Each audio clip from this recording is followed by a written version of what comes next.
دروازہ بند ہوتے ہی مکمل تاریکی چھا گئی۔ میں نے ٹٹول کر دیوار کا سہارا لیا اور پہلی سیڑھی پر قدم رکھا۔ آہستہ آہستہ احتیاط سے دوسری سیڑھی پر، پھر تیسری۔ ہر طرف گپ اندھیرا تھا، عجیب سی بو ہر طرف پھیلی ہوئی تھی۔ بہت ہی ڈراؤنی احساس ہو رہا تھا۔ میرا دل تیزی سے دھڑک رہا تھا۔ ناہید میرے کانوں سے جمشید کی آواز ٹکرائی۔ جی، میں نے تڑپ کر پکارا۔ ناہید! جمشید نے مجھے دوبارہ پکارا۔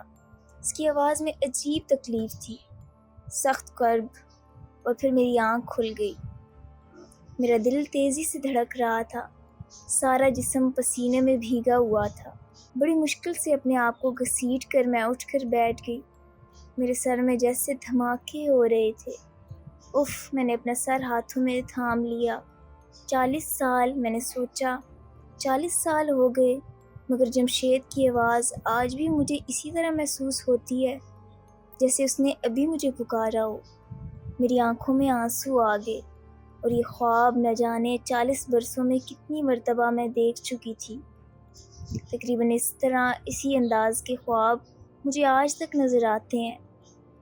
جمشید اور وہ تہ خانہ، یہ بہت پرانی بات ہے، تقریباً 40 سال پرانی۔ میری عمر اس وقت کوئی 15-16 برس تھی۔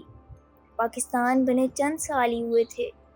پاکستان آ کر ہم سکھر میں آباد ہو گئے، یعنی میں، میرے بڑے بھائی راشد اور اماں ابا۔ یہاں جو گھر ہمیں الاٹ ہوا تھا وہ سیتا مندر سے تقریباً جڑا ہوا تھا۔ اصل میں یہ پورا محلہ ہندوؤں کا تھا۔ وہ انڈیا ہجرت کر گئے اور وہاں سے آنے والے مسلمان کو یہ گھر الاٹ ہو گئے۔ چھوٹے چھوٹے پرانی وسا کے گھر، ہمیں جو گھر ملا وہ چھوٹے کمروں پر مشتمل تھا، چھوٹا سا سین اور چھت، مگر کمروں کے عصب میں ایک تہ خانہ موجود تھا۔ نہ جانے وہ کس مقصد کے تحت بنوایا گیا تھا، کیونکہ چند سیڑھیاں اترنے کے بعد اس کی باقی سیڑھیاں مکمل طور پر پانی سے ڈوبی ہوئی تھیں۔ اس وجہ سے اس میں کوئی سامان وغیرہ تو بالکل نہیں رکھا جا سکتا تھا۔ نہ جانے وہ کتنا گہرا تھا، کیونکہ اگر اس میں کوئی پتھر پھینکا جاتا تو اس کی زمین سے ٹکرانے کی آواز نہیں آتی تھی۔ محلے کے لوگ جو مہینے برسوں سے رہ رہے تھے، ان میں سے اس تہ خانے کے متعلق پر اسرار اور مہینوں بشعور تھے۔ کچھ کا کہنا تھا اس تہ خانے سے ایک سرنگ سیتا مندر کے اندر تک جاتی تھی، این سیتا دیوی کی مورتی کے نیچے، کیونکہ مندر کے اندر سیتا دیوی کی مورتی والا کمرہ مستقل بند رہتا تھا۔ اس کا تالا صرف بڑے پجاریوں کی زیر نگرانی ان کے خاص دنوں پر ہی کھلتا تھا۔ مستقل پانی کھڑا رہنے سے تہ خانے میں ایک عجیب بو سی ہوتی تھی۔ اس گھر میں شفٹ ہوتے ہی ابا نے تہ خانے کی کنڈی اچھی طرح بند کر دی، اور مجھے اور راشد بھائی کو سختی سے ہدایت کر دی تھی کہ ہم اس کے اندر نہ جائیں۔ راشد بھائی مجھ سے عمر میں چند برس ہی بڑے تھے۔ شرارتوں سے ان کا دور کا بھی واسطہ نہیں تھا، مگر لڑکی ہونے کے باوجود میں بہت شرارتی تھی اور اکثر اپنی سہیلیوں کے ساتھ تہ خانے کی کنڈی کھول دیتی۔ ہم اس سے اندر جائیں، مختلف تبصرے کریں اور اس کے بارے میں سنی سچی اور من گھڑت باتیں کرتے۔ اس گھر میں آنے کے 1 سال بعد ہماری اماں کا انتقال ہو گیا۔ وہ کچھ عرصے سے بیمار تھیں۔ ان کے انتقال کے بعد ہمارے رشتے کی پھپھو حمیدہ ہمارے ساتھ رہنے لگی۔ ان کی زیادہ رشتہ دار انڈیا میں ہی رہ گئے تھے۔ وہ بہت بوڑھی تھیں، مگر جیسے تیسے گھر کا کام کر لیتی تھی، کیونکہ میں اس وقت بہت چھوٹی تھی اور کھانا وغیرہ بھی نہیں بنا سکتی تھی۔ ان کو یہاں آنے سے ابا بھی بے فکر ہو گئے اور ان کو بھی سر چھپانے کا ٹھکانہ مل گیا۔ وقت آگے بڑھنے لگا، میں نے 10ویں کا امتحان پاس کیا تو تعلیم کا سلسلہ ختم ہو گیا، کیونکہ اس وقت وہاں لڑکیوں کا کوئی کالج نہیں تھا، نہ ہی زیادہ تعلیم عام تھی۔ حمیدہ پھپھو مجھ کو گھر داری سکھانے لگی۔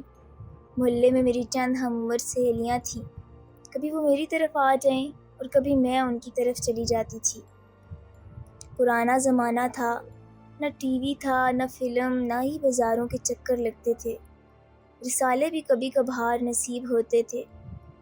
کسی قسم کا کوئی ٹائم پاس نہیں تھا۔ میری کوئی بہن بھی نہیں تھی، اماں کا بھی انتقال ہو چکا تھا۔ راشد بھائی ابا کے ساتھ دکان میں بیٹھتے تھے، صبح کے نکلے دوپہر کو صرف کھانے کے وقت تھوڑی دیر کو آتے، پھر نکلتے تو شام کی خبر لیتے۔ عشاء کی نماز پڑھتے ہی سو جانے کا رواج عام تھا۔ میری فطرت اور میری اٹھان اس ماحول کے سخت خلاف جا رہی تھی۔ میں جیسے جیسے بڑی ہو رہی تھی، میرے اندر جیسے پارا بھرنے لگا تھا۔ ایک پیر صحن میں ہوتا تو دوسرا چھت پر، کبھی ایک سہیلی کے گھر تو کبھی دوسری سہیلی کے۔ اکثر وہ میرے گھر میں جمع ہوتی کیونکہ یہاں روکنے ٹوکنے والا کوئی نہیں تھا۔ ابا اور راشد بھائی دکان میں ہوتے، حمیدہ پھوپھو تو بیچاری کہیں گنتی میں ہی نہ تھیں، وہ اب کم سنتی تھیں اور ان کو دکھائی بھی کم دینے لگا تھا۔ ہم سہیلیاں آپس میں خوب مزے کرتی، کہانیاں سناتی۔ اس وقت کے حساب جو چند میک اپ کی چیزیں میسر تھیں ان سے میک اپ کیے جاتے، ریڈیو پر گانے لگتے، الٹے سیدھے ڈانس کے نام پر ہاتھ پیر مارے جاتے۔ اکثر ہماری گفتگو کا سلسلہ پر اسرار تہ خانے اس سے متصل سیتا مندر پر جا نکلتا، اور پھر اور من گھڑت باتیں کہاں سے کہاں انجا نکلتی۔ میں اپنی سہیلیوں میں سب سے خوبصورت تھی، بلکہ سہیلیوں میں کیا، میں تو شاید اس وقت شہر میں ہی سب سے زیادہ خوبصورت تھی۔ اس بات کا اندازہ مجھے خوب تھا، جو مجھے دیکھتا دیکھتا ہی رہ جاتا، اور سب سے میں زیادہ نڈر بھی تھی۔ شام کو تو کیا، مجھے رات میں بھی کبھی ڈر نہیں لگتا۔ آرام سے اندھیری گلیوں میں سے گزرتی، اپنی سہیلیوں کے گھر چلی جاتی۔ ماں تو نہیں کہ برے بھلے کی تمیز بتاتی۔ ایسے ہی نہ جانے کیسے کس طرح جمشید سے دوستی ہو گئی۔ جمشید میری گلی میں ہی رہتا تھا، اور راشد بھائی کا دوست، یا نہ جانے اس نے میری وجہ سے دوستی کی تھی۔ وہ اکثر ان سے ملنے آ جاتا تو ہم ایک دوسرے کو دیکھ لیتے، پھر وہ ان کی غیر موجودگی میں آنے لگا۔ رفتہ رفتہ یہ کچی دوستی پیار میں بدل گئی۔ ہم دونوں کو ایک دوسرے کے بغیر چین نہ آتا۔ میں نے جمشید کے متعلق کسی کو نہیں بتایا تھا، یہاں تک کہ اپنی سہیلیوں تک کو بھی نہیں، کیونکہ اس وقت یہ پیار اور دوستی جو آج کل بالکل عام ہے، سخت برا سمجھا جاتا تھا۔ مجھے اندازہ تھا کہ میری سہیلیاں مجھے ان باتوں سے منع کریں گی، یا پھر مجھ سے ملنا ہی ترک کر دیں گی، اس لیے ہم چھپ چھپ کر ملتے تھے۔ اور ملاقاتوں کے لیے میرا گھر تو آئیڈیل تھا۔ ابا اور بھائی ہوتے نہیں تھے۔ حمیدہ پھپھو کام سے فارغ ہو کر دوپہر میں اتنا لمبا سوتی کہ شام میں اٹھانا مشکل ہو جاتا تھا۔ اسے میں جمشید چپکے سے میرے گھر میں آ جاتا، اور پھر ہم ہوئے اور ہماری لمبی لمبی باتیں۔ یہ نہیں تھا جمشید کوئی بد فطرت بد معاش لڑکا تھا، وہ راشد بھائی کی طرح سیدھا سادہ شریف تھا۔ میں کم عمری کی محبت کب کچھ سوچتی ہے، وہ اکثر کہتا تھا کہ اس کو اس طرح ملنا پسند نہیں ہے، اور جلد وہ میری امی کو میرے رشتے کے لیے بھیجے گا، بس اس کی بڑی بہن کی شادی ہو جائے یا ان کا کہیں رشتہ طے ہو جائے، مگر ایسا کبھی نہ ہو سکا۔ ایک دن ابا معمول کے مطابق دکان جانے کے لیے تیار ہونے لگے تو چکرا کر بیٹھ گئے۔ میں ان کو ناشتہ دے رہی تھی۔ کیا ہوا ابا؟ میں نے گھبرا کر پوچھا۔ آپ کی طبیعت تو ٹھیک ہے؟ کچھ نہیں بیٹا، انہوں نے جواب دیا، رات کو ٹھیک سے سو نہیں پایا، شاید اس کا اثر ہے۔ آپ آج دکان نہ جائیں، آرام کریں، راشد بھائی نے بھی کہا، مگر ابا نے ہماری ایک نہ سنی اور دونوں دکان چلے گئے۔ میں ان کے جانے کے بعد گھر کے کاموں میں لگ گئی۔ کچھ دیر بعد دروازے پر دستک ہوئی، اور میرے اندازے کے مطابق جمشید باہر کھڑا تھا۔ دروازہ کھلتے ہی وہ اندر آ گیا۔ اس کو دیکھ کر خوشی سے نہال ہو گئی، کیونکہ وہ کہیں گیا ہوا تھا اور کئی دنوں سے نہیں ملا تھا، اور ہماری کوئی بات نہیں ہو سکی تھی۔ حمیدہ پھپھو جب معمول سے سو چکی تھیں، میں جمشید کو اپنے کمرے میں لے آئی، اور ہم آہستہ باتوں میں مشغول ہو گئے کہ اچانک تیز دستک نے مجھے چمکا دیا۔ اس وقت کون ہو سکتا ہے؟ میں جمشید کو خاموش رہنے کا اشارہ کر کے دروازے کی طرف آئی۔ وہاں سے جھانکتے ہی میری تو جیسے جان ہی نکل گئی۔ راشد بھائی فکر مند چہرہ لیے دروازے پر کھڑے تھے، اور ابا پیچھے تانگے میں تقریباً لیٹے ہوئے تھے۔ یا اللہ، اب کیا کروں؟ میں گھبراہٹ سے پاگل ہو گئی۔ جلدی سے جمشید کو ساری صورتحال بتائی، وہ بھی میری طرح ڈر گیا۔ کیا کروں؟ کوئی راستہ دوسرا موجود نہیں تھا۔ جہاں سے جمشید کو باہر نکال دیتی۔ چھت موجود تھی، کسی باؤنڈری ان کے بغیر۔ وہاں موجود انسان نیچے والوں کو صاف نظر آ جاتا۔ باہر سے راشد بھائی مستقل دروازہ بجا رہے تھے۔ سخت گھبراہٹ میں ایک خیال میرے ذہن میں ٹکرایا۔ کانپتے ہاتھوں سے میں نے تہہ خانے کی کنڈی کھولی۔ دیکھو بس جمشید، بس تھوڑی دیر، جیسے ہی ماحول سازگار ہوگا میں تمہیں یہاں سے نکال دوں گی۔ میں اپنی جلدی میں تھی کہ میں نے جمشید کو تاثرات تک نہیں دیکھے، بس اندر دھکیل کر باہر سے کنڈی لگا دی۔ وہ میں غسل خانے میں تھی۔ راشد بھائی کے پوچھنے پر میں نے بتایا، ابا کو کیا ہوا ہے؟ پتہ نہیں، دکان پر اچانک گر گئے، انہوں نے بتایا، اور وہ تانگے والا ابا کو اٹھا کر اندر لے آئے اور بستر پر لٹا دیا۔ میں حکیم صاحب کو لے کر آتا ہوں۔ وہ باہر نکل گئے۔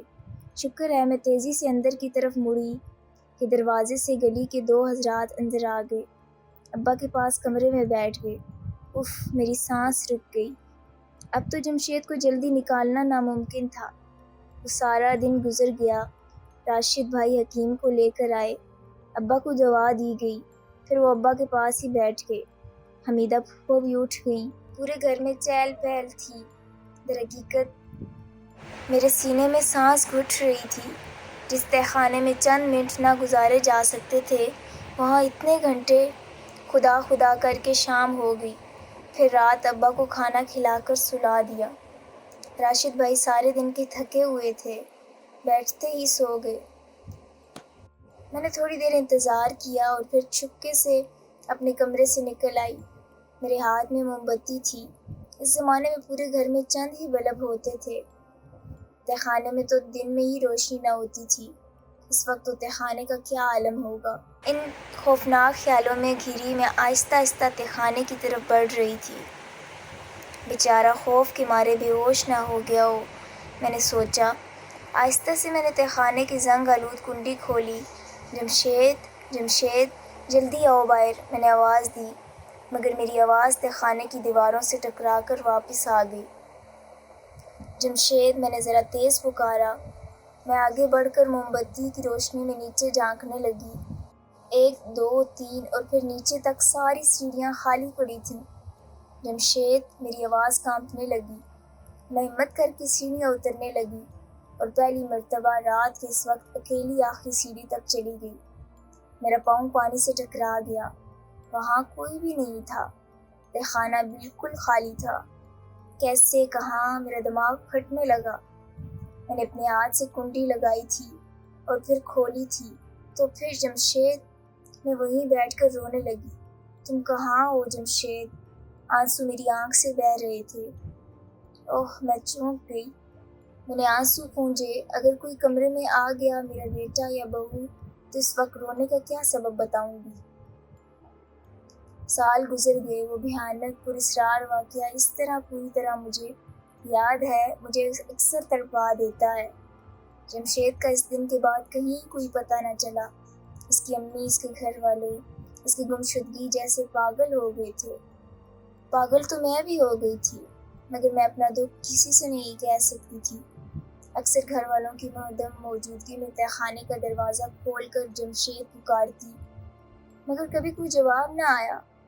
ہاں، لیکن اکثر خواب میں مجھے جمشید جواب دیتا۔ ناہید، اس کی آواز اداسی میں ڈوبی ہوئی تھی۔ ہمیشہ اس کی آواز میں سخت تکلیف ہوتی۔ اس کی تکلیف میں ڈوبی آواز نے مجھے کبھی سکون سے رہنے نہ دیا۔ میری اس واقعے کے چند سال بعد شادی ہو گئی۔ خدا نے مجھے اولاد کی نعمت سے بھی نوازا۔ شوہر بھی بہت اچھے ملے، مگر ایک شدید دکھ نے مجھے تمام عمر چین نہ لینے دیا۔ ابا کے انتقال کے چند سالوں بعد راشد بھائی نے اچھے علاقے میں دوسرا گھر لے لیا اور اس میں شفٹ ہو گئے۔ میں شادی کے بعد دوسرے شہر آ گئی۔ پھر کبھی اس گھر اور اس منحوس تہہ خانے کو دیکھنے کا اتفاق نہ ہوا، مگر نظر تو مجھے وہ اکثر آتا ہے، نیند میں، اسی طرح، اتنا ہی، بلکہ اس کے کہیں زیادہ پراسرار۔ تہہ خانہ ایک شدید غلطی کی سزا کب ختم ہوگی معلوم نہیں۔